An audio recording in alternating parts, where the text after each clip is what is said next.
Okay, we're looking at solving quadratic equations for Algebra 2 Notes 5.5, and we're on the second method, which is solving by finding square roots.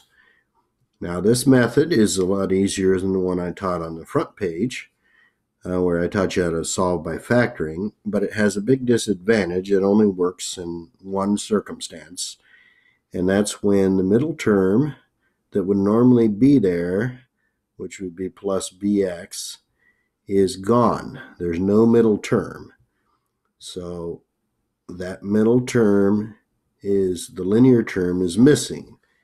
And you can see this first example 6 here. It's got an x squared term in it, but nowhere in it does it have an x term. So here's how you do this. It's actually an easy process. You're going to take the linear part, or excuse me, the constant part over to the other side of the equation and isolate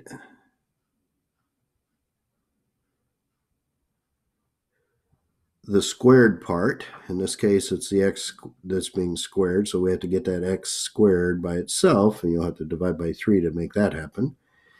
And here's what you want. You want to get that squared part all by its lonesome. 48 divided by 3 is 16.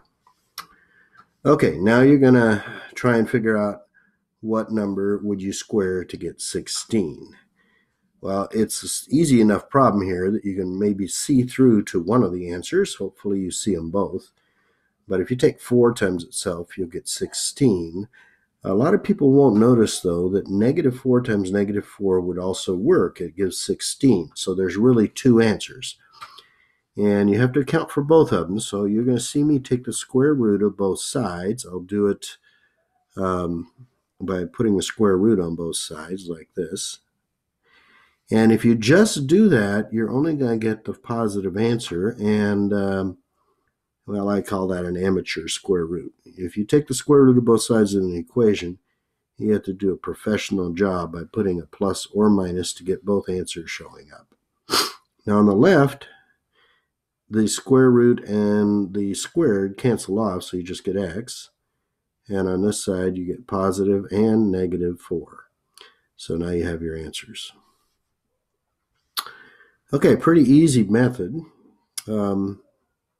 It's a very powerful method, and there's actually ways of making it work in other situations that get a little tricky sometimes, but I'm just going to take you through a couple more examples here. We're going to take the 80 over to the other side.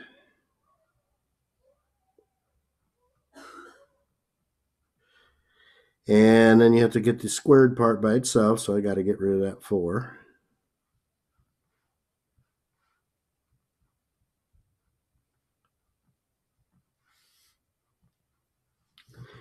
We're going to take a professional square root on both sides.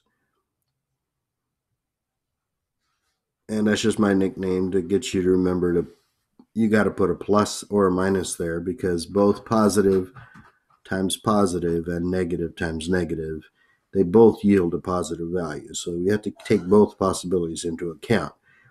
Now, square root of 20 is not as friendly as the one we had on the last example. We had up here, we had a 16 underneath.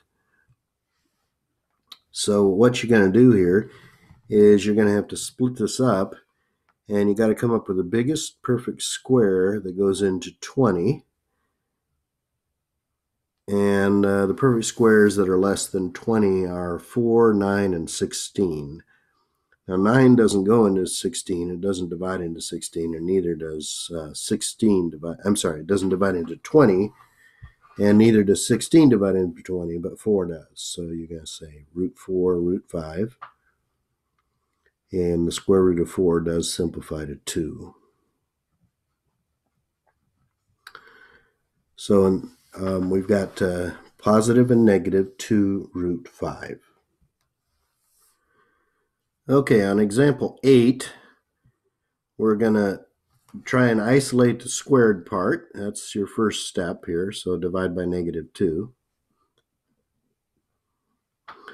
And you end up with x squared equals 72.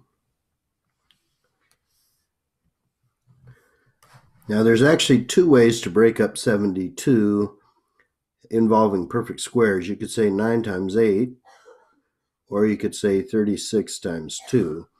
Go with the biggest perfect square you can get. So we're going to break this up when we take the square root of both sides. Don't forget that plus and minus sign. You'll leave half of the answer off if you do. You get x equals plus and minus root 36 root 2, which then becomes plus and minus 6 root 2. So there's two answers, positive 6 root 2 and negative 6 root 2. Okay, takes us down to example 9.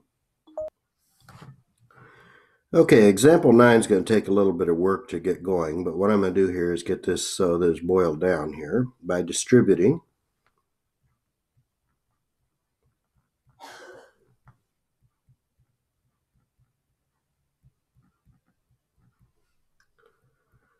And temporarily, I'm going to bring everything over to the left-hand side so that I can combine my like terms.